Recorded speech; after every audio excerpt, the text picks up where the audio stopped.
आपकी चंगाई आप परमेश्वर से कैसे पा सकते हो? यूहन्ना इसका 5वां अध्याय वचन 1 से 9। मैं ये पढ़ने वाला नहीं हूँ, आप बाद में पढ़ सकते हो।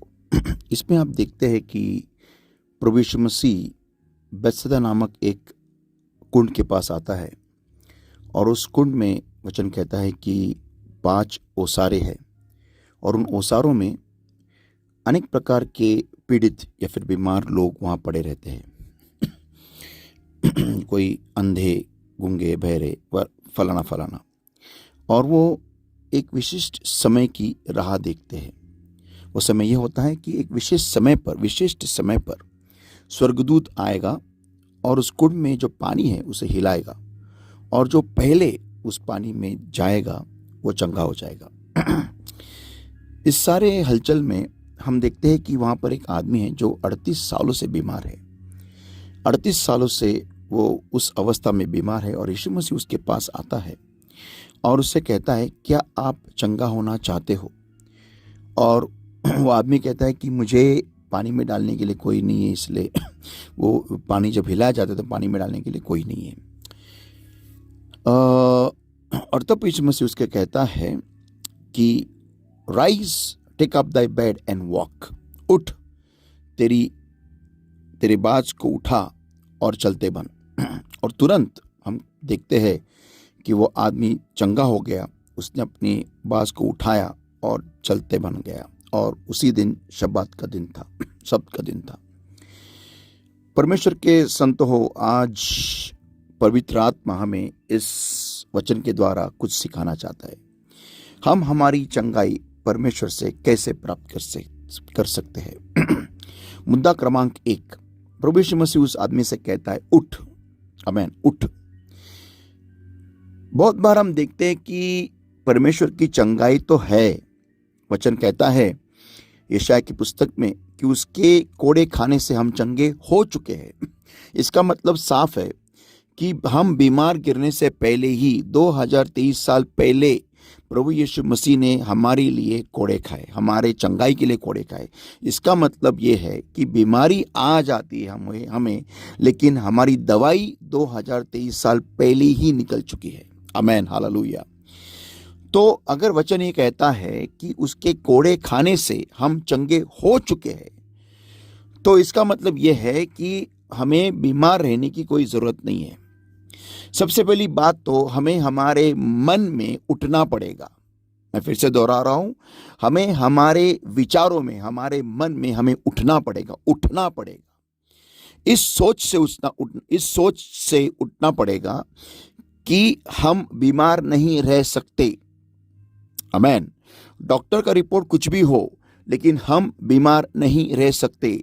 हमारे मन में हमें उठना पड़ेगा। हमें इस बात के ऊपर सोचना पड़ेगा कि मैं बीमार नहीं हूं।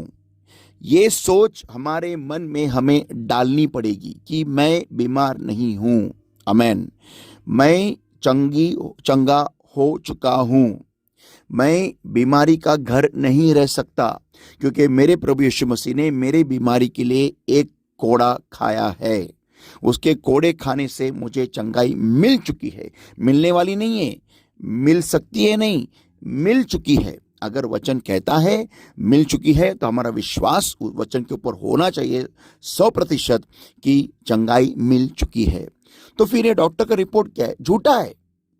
मैं ये नहीं कहता कि आपके डॉक्टर झूठे, मैं ये नहीं कहता आपका रिपोर्ट झूठा है, लेकिन आपको शैतान ये बार बार रिपोर्ट के द्वारा, डॉक्टर के एनालिसिस के द्वारा ये जताना चाहता है कि तुम बीमार हो।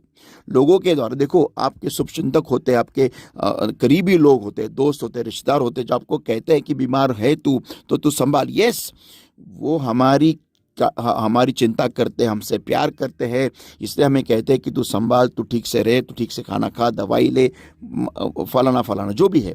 लेकिन इस बात की ये वास्तविकता है कि हम बीमार है, लेकिन सच्चाई ये है, परमेश्वर का वचन ये कहता है कि तुम चंगे हो चुके हो। आमीन।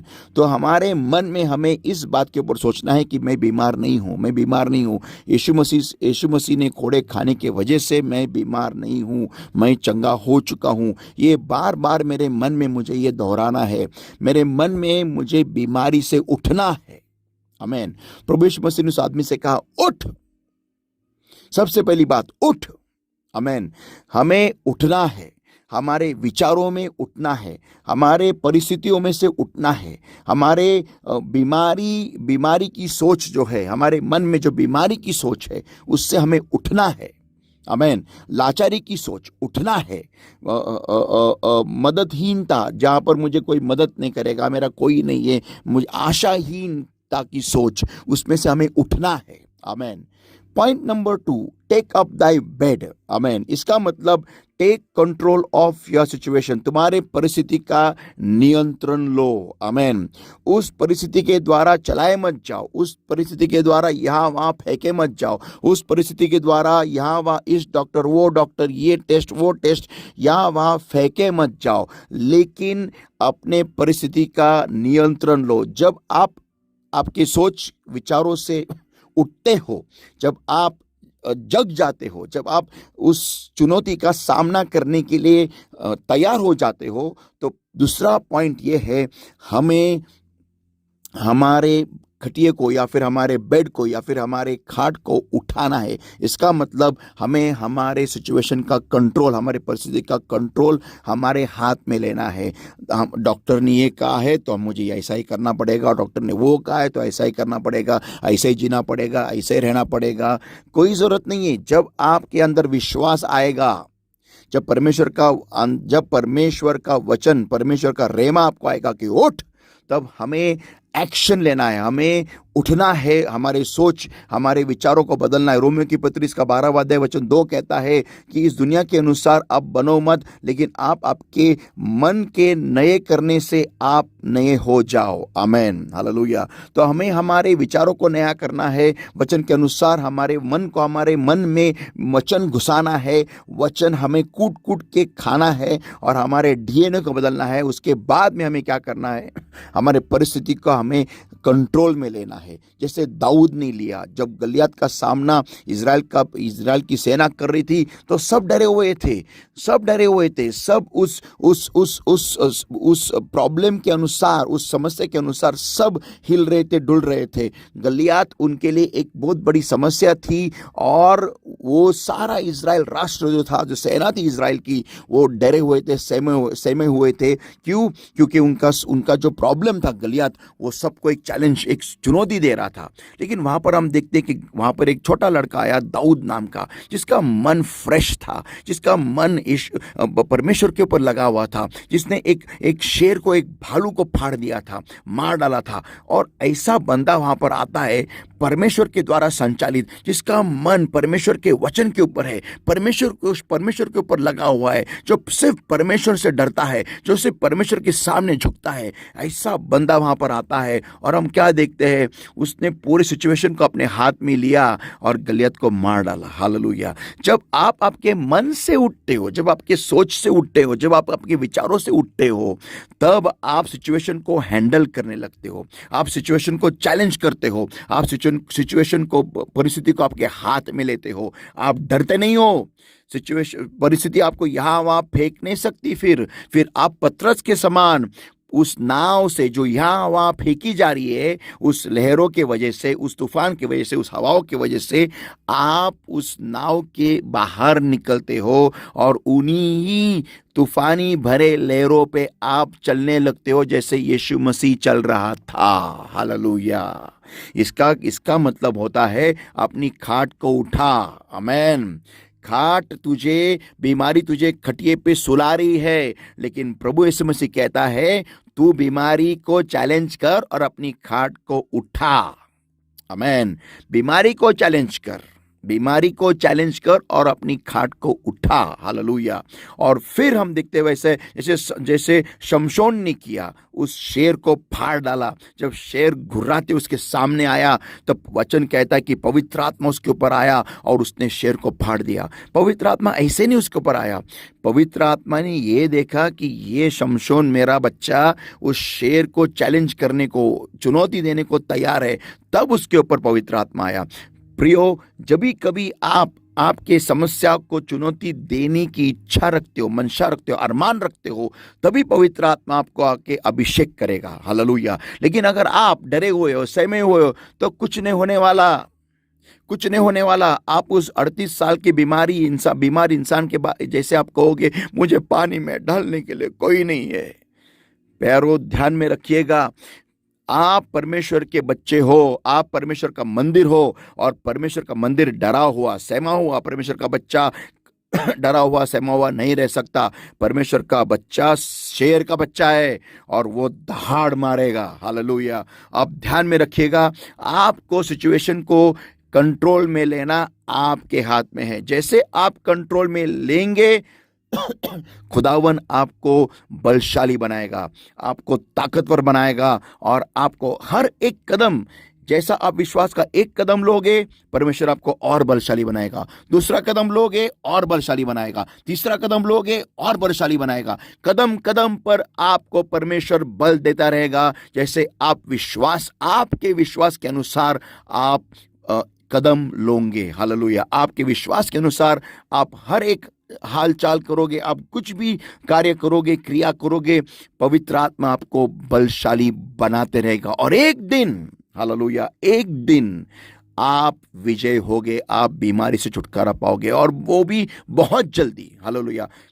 शायद एक हफ्ते में, शायद एक दिन में, शायद 2 हफ्ते में, लेकिन आप जो बीमारी डॉक्टर ने बोली है कभी नहीं जाने वाली, आपको खड्डे में लेके जाने वाली, आपको मौत तक लेके जाने वाली बीमारी, ये बीमारी आप 15 दिन में बाहर आओगे। हालेलुया। शायद आज शाम तक ही बाहर आओगे। हालेलुया। और डॉक्टर का रिपोर्ट आप फिर से एक बार चेक करोगे, देखोगे, आपको मालूम पड़ेगा, अरे चली गई बीमारी। हालेलुया। और बाद में वचन प्रभु यीशु मसीह उसको कहता है, और चल, अपने खटिया को उठा और चल। उठ, अपने खटिया को उठा और चलते बन। हालेलुया। इसका मतलब जो तुम्हें करने को नहीं जम रहा था, वो करना शुरू करो। हालेलुया। और जैसे आप वो करोगे, फिलिप्पी का पत्र इसका 4 अध्याय और वर्स 13, 13वां वचन, Philippians 4:13, I can do all things through Christ which strengtheneth me. हर एक कदम पे जैसा आप करोगे, परमेश्वर आपको बलशाली बनाएगा। मैंने आपको पहले ही बोला, बलशाली बनाएगा।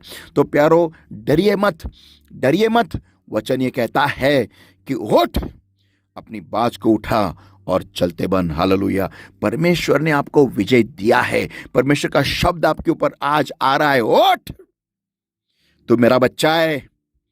अरे मैं मौत को फाड़ के बाहर आया हूं, तो तू क्या डर के सहमा हुआ खटिए पर लेटा हुआ है? दवाइयों की पूरा गोडाउन तेरे बाजू में पड़ा हुआ है, और डॉक्टर का रिपोर्ट तेरे सामने, आंखों के सामने नाच रहा है कि तू मरने वाला है, तू ठीक होने वाला नहीं है, तुझे ये मरते दम तक करना पड़ेगा। नहीं, अगर तू यीशु का बच्चा है, परमेश्वर कहता है, तो तू ऐसे नहीं जाने वाला, तू कुछ बड़ा करके जाएगा। अगर आपकी जिंदगी में आज बुरा समय चल रहा है, तो मेरे प्यारों, मैं आपको ये कह रहा हूं कि आपका ये पार्ट 1 है। पार्ट 1 चल रहा है आपका, पार्ट 2 आपका बहुत बड़ा है। हालेलुया। पार्ट 2 आपका बहुत ऊंचा है। आपके अच्छे दिन अभी तक आए नहीं है, आपके बेहतरीन दिन अभी तक आए नहीं है, आपके बेहतरीन दिन आने वाले हैं, और परमेश्वर आपको उठाने वाला है। आपको उठाने की परमेश्वर में मंशा है, परमेश्वर की अरमान है कि आप उठे, आप बीमारी पे आप पूरी के पूरी आप कंट्रोल में ले, आप बीमारी को पूरा आप कंट्रोल करें, और बीमारी को आपके पैरों के तले रौंद दे, क्योंकि यीशु मसीह तुम्हारा प्रभु है। यहूदा का सिंह तुम्हारा प्रभु है, और अल्फा और ओमेगा तुम्हारा प्रभु है। एक बात ध्यान में रखिएगा, आपको कोई भी शस्त्र, शैतान को कोई भी शस्त्र आपके ऊपर बलशाली नहीं हो सकता, सफल नहीं हो सकता। ये बाइबल कहता है। हालेलुया। और परमेश्वर का वचन सत्य है, और परमेश्वर का वचन कभी भी झूठा नहीं है। अगर वो कहता है कि शैतान को कोई भी शस्त्र तुम्हारे खिलाफ में यशस्वी नहीं हो सकता, तो नहीं हो सकता। आपको ये मन में आपके घुसाना है कि आपका कभी भी नाश होने वाला नहीं है। अगर आप यीशु मसीह के बच्चे हो, तो आपका नाश नहीं होने वाला। आपको चुनौती को स्वीकारना है। जो शैतान ने तुम्हारे सामने फेंकी है ना, उस चुनौती को आपको स्वीकारना है, आपको चैलेंज को एक्सेप्ट करना है, और शैतान को मुंह तोड़ जवाब देना है यीशु मसीह के नाम में। तो क्या रुके हो? उठो, अपनी खटिया को उठाओ और चलते बनो। This is prophet and pastor Alvin Ramteke, मैं आपको मिलूंगा टैबरनेकल मिनिस्ट्री इंटरनेशनल चैनल पे, यूट्यूब पे हमारा चैनल है। कृपया करके लाइक कीजिएगा, सब्सक्राइब कीजिएगा और इस वचन को बहुतांश मसीह भाई और बहनों को प्लीज फॉरवर्ड करिएगा। क्या मालूम आपको शायद कोई बीमार अपनी आखिरी सांसें गिन रहा हो और ये वचन उसको छू ले और उसको एक नया जीवन मिले और पार्ट 2 वो धमाके से जिए। हालेलुया। God bless you.